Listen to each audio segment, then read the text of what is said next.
Днес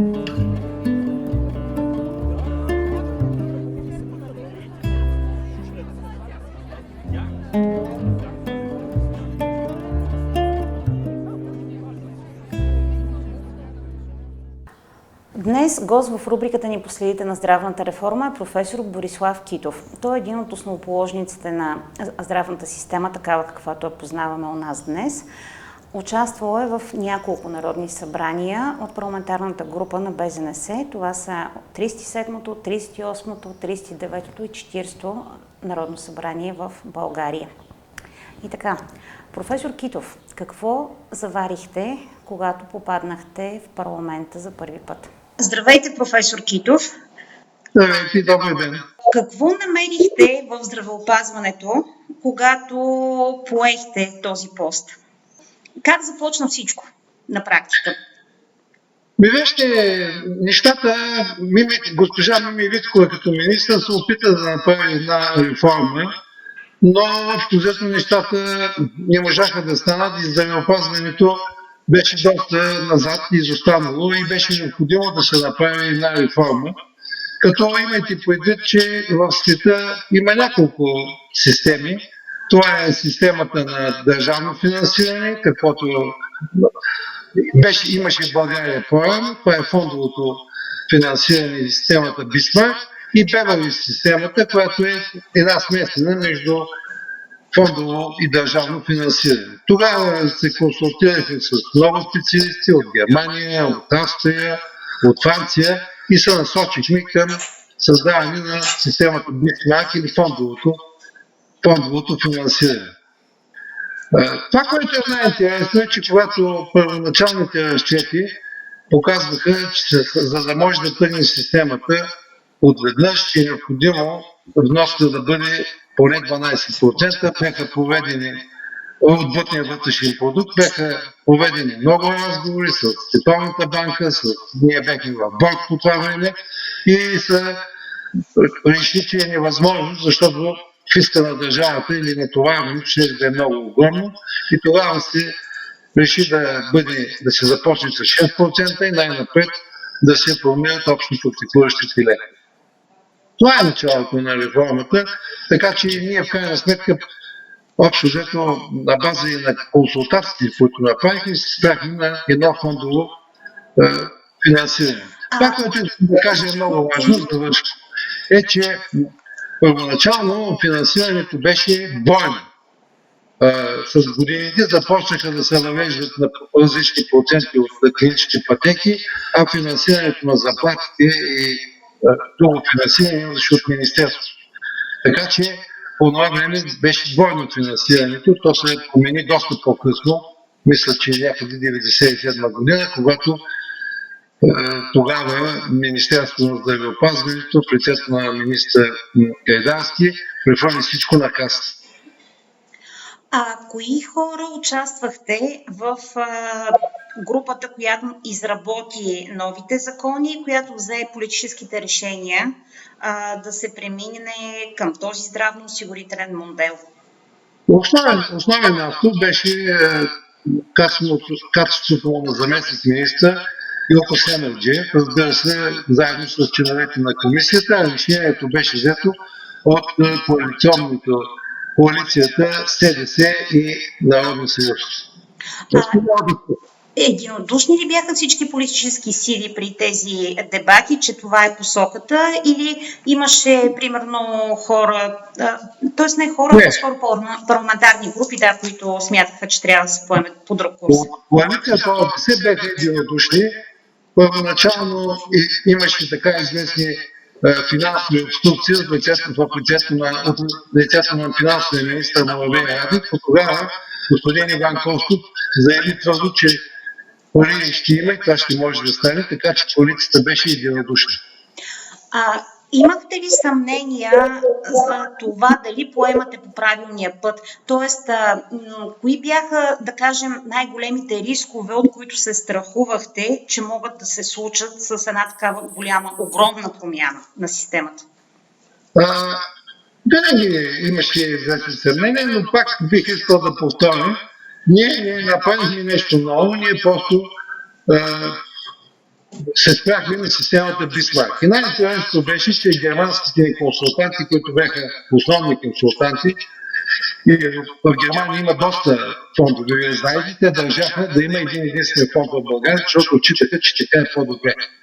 Разбира се, имаше в България до онзи момент нямаше общо практикуващи лекари, те бяха отдавна ликвидирани и това беше едно един от притесненията, дали колегите, които започват като общо практикуващи лекари, ще могат да се справят, но в общи линии се видя, че те успяха.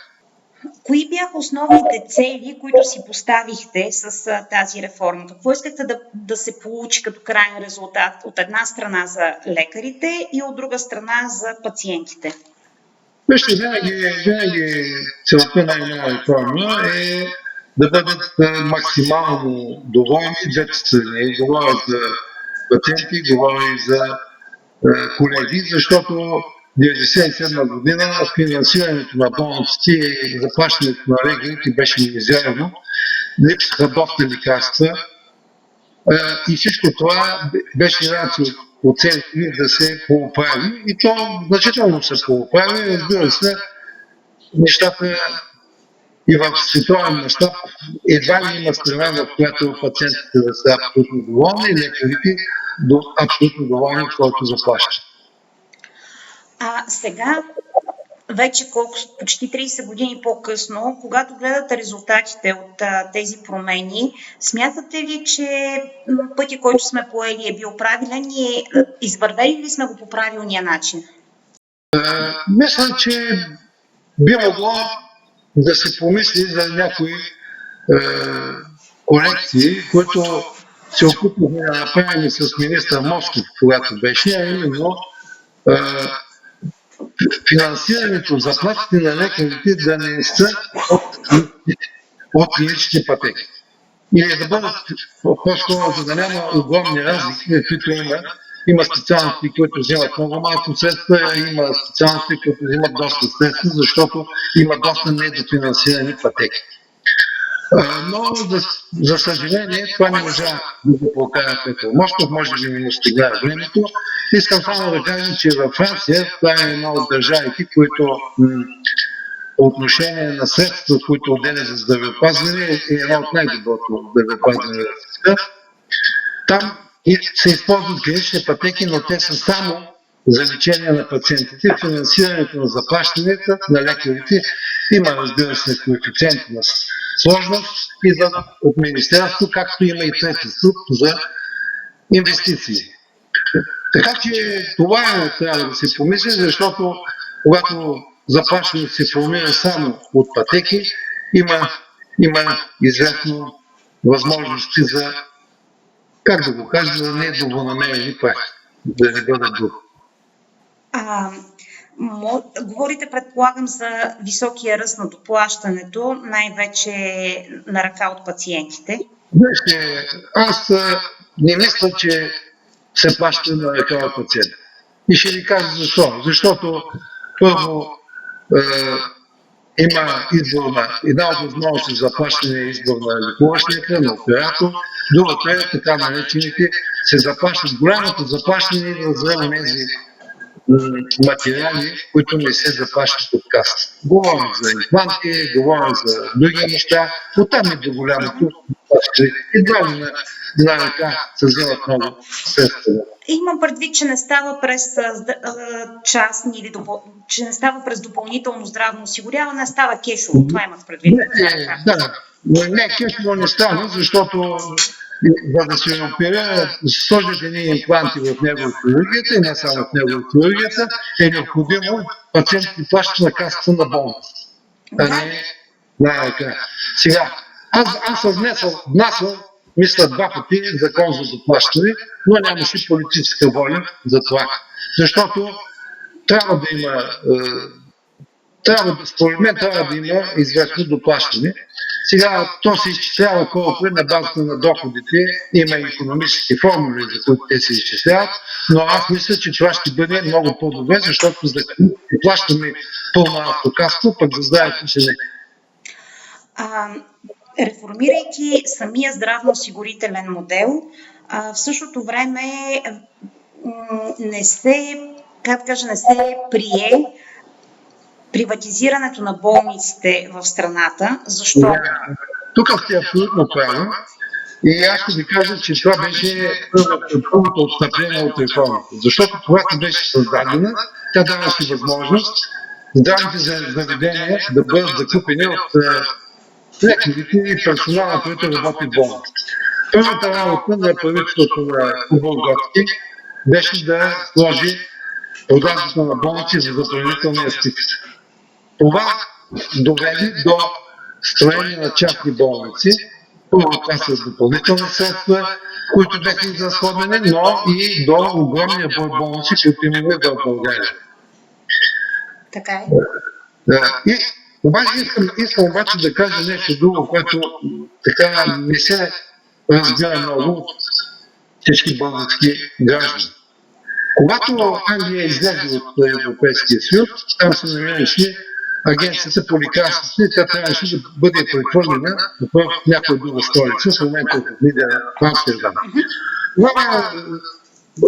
Много държави кандидатстваха и имаше 13 показателя, които трябваше да бъдат уточнени, кандидатства и София.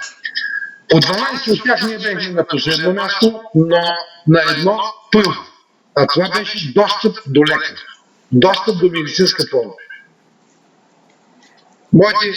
Моята дъщеря е лекар в Англия и там трябва да ви кажа честно, че за да се отиде на общо практикуващ лекар се чака месец-два, а за специалист до 6.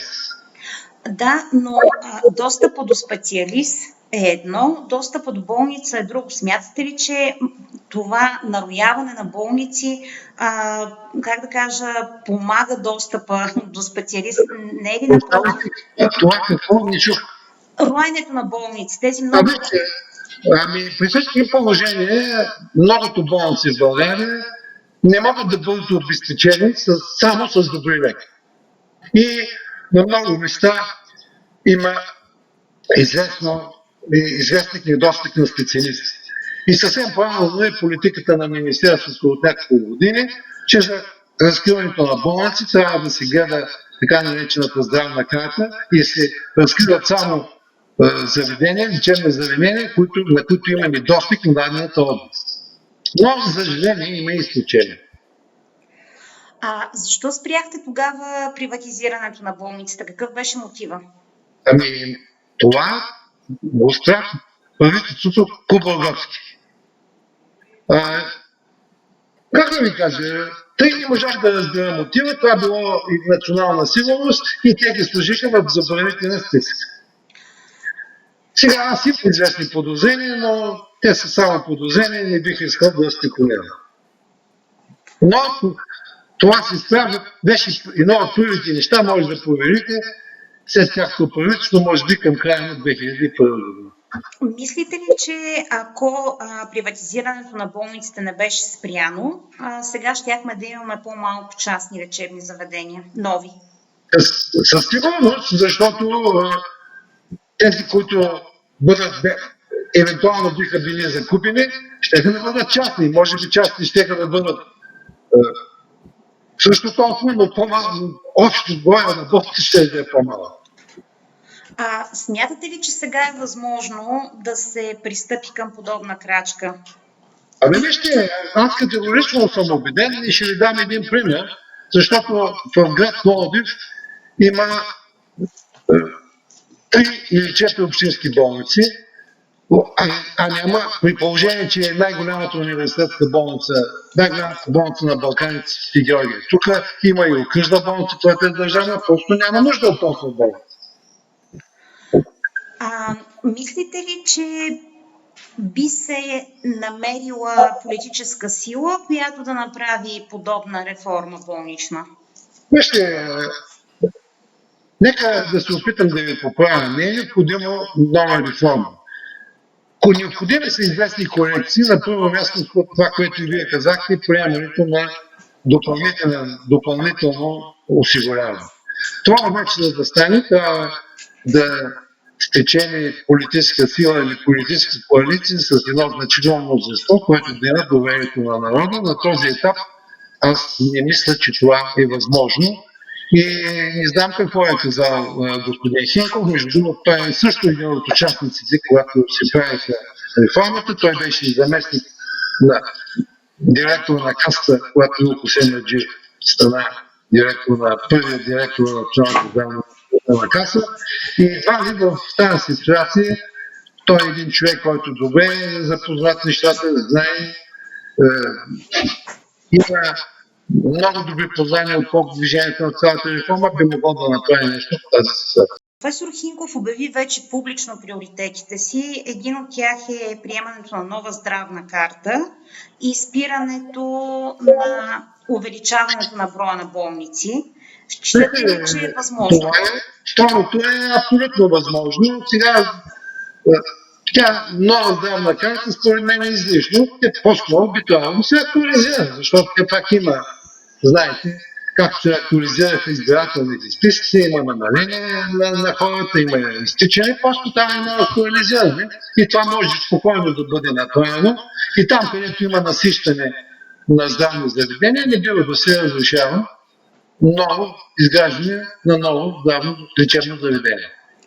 Когато сте създавали здравната каса, идеята ви каква беше? Тя да работи с всички лечебни заведения, които биха искали да имат договор с нея, или напротив да има селективно договаряне и тя да работи само с най-добрите в един регион, така че да покрие потребностите?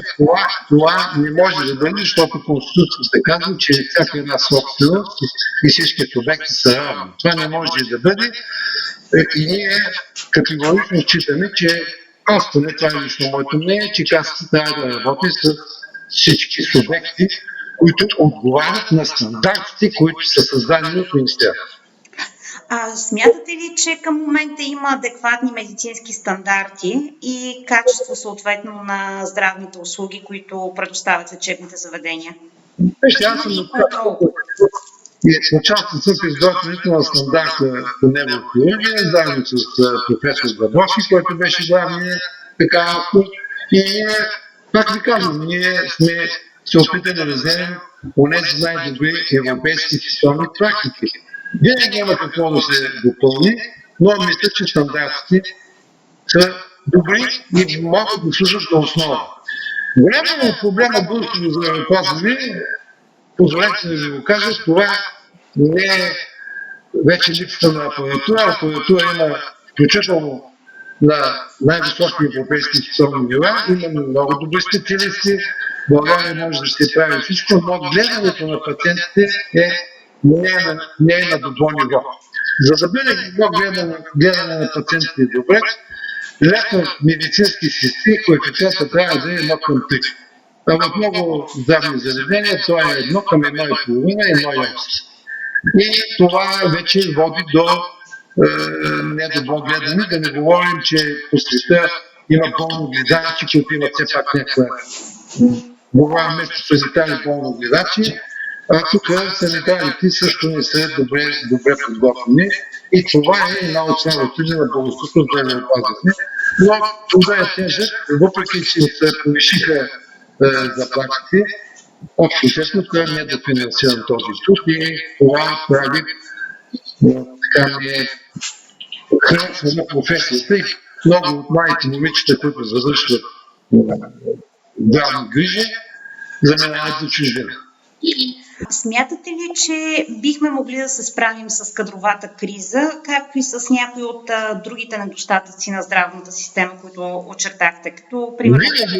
Винаги може да се върви към добро, да се това нека да не си правим иллюзия, не може да стане с магическа пръчка, но трябва да се опитва. Най-напред трябва да се анализират точните причини.